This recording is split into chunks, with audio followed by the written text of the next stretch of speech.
সামাজিক মাধ্যমত আজিকালি খুব টিফিন ব্লগবোৰ দেখি থাকো মই অকনমান সোশ্যাল মিডিয়াৰ প্ৰসংগটোলৈ এবাৰ আহিছো দেই আপোনালোকে দেখি থাকেনে খুব আজিকালি তো ব্লগাৰ হাতে হাতে মোবাইল লৈ কাৰ ব্লগত কেতিয়া ওলাই যাও ঠিক নাই ৰাস্তাৰে খুজ কাঢ়ি গলে হাই গাইজ প্ৰথমে তে এইবোৰটো দেখি থাকো বিশেষকৈ মহিলাসকল এতিয়া জড়িত হৈ পৰিছে যুৱতীয়ে হওক বা নাৰীয়ে হওক এওঁলোকটো জড়িত হৈ পৰিছে গতিকে মাতৃসকলো দেখিছো আমি ৰাতিপুৱাই আজি সন্তানক দিলো স্যান্ডউইচ আজি দিলো বাৰ্গাৰ খুব সুন্দৰকৈ তেনেকৈ পনীৰ দিলো অমুক দিলো তমুক দিলো বেলেগ ধৰণৰ ডিশ মানে হেপুৰ আমাৰ টেকেলি পিঠা ভাত পিঠা তিল পিঠা এইবোৰ লগত পাত্তা নাপায় মানে এই কথাবোৰ নহয় তেওঁলোকৰ এটা বেলেগ ধৰণৰ লাইফষ্টাইল তেওঁলোকে দেখুৱাব বিচাৰে যে আজি সন্তানক স্যান্ডউইচ দিলো আপোনালোকেও দিব পাৰে এনেকৈ দিবচোন বুলি কৈ এটা ব্লগ বনায় এটা আপলোড কৰি দিয়ে তাৰ পাছত তেতিয়া মোৰ বেয়া লাগে যেতিয়া কি ভিডিঅ'বোৰ সামাজিক মাধ্যমত দেখো মই আকৌ কেতিয়াবা খুব ভাল লাগে মন্তব্য পঢ়ি কেতিয়াবা পঢ়ো দুই এগৰাকী মাতৃ ইমান তৰুণভাৱে লিখে যে বাইদেউ আপোনাক অনুৰোধ কৰিছো আপুনি অন্তত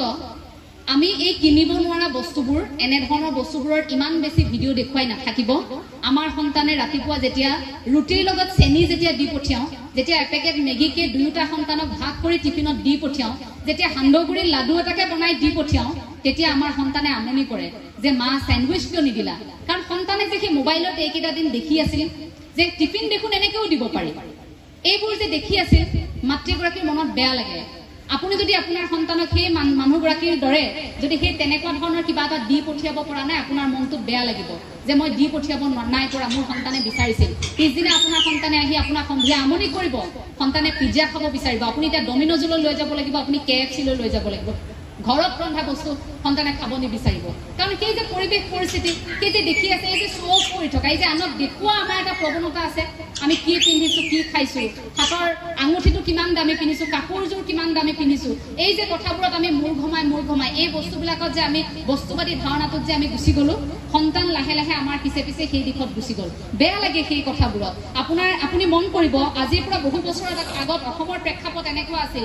অসমীয়া সমাজ বুলি কোৱাৰ লগে লগে অসমীয়া নাৰী বুলি কোৱাৰ লগে লগে এটা বেলেগ ধৰণৰ পৰিৱেশ নামঘৰলৈ যায় মহিলাসকল খুব সুন্দৰকৈ ৰিহা লৈ গাত চেলেং লৈ দেখিব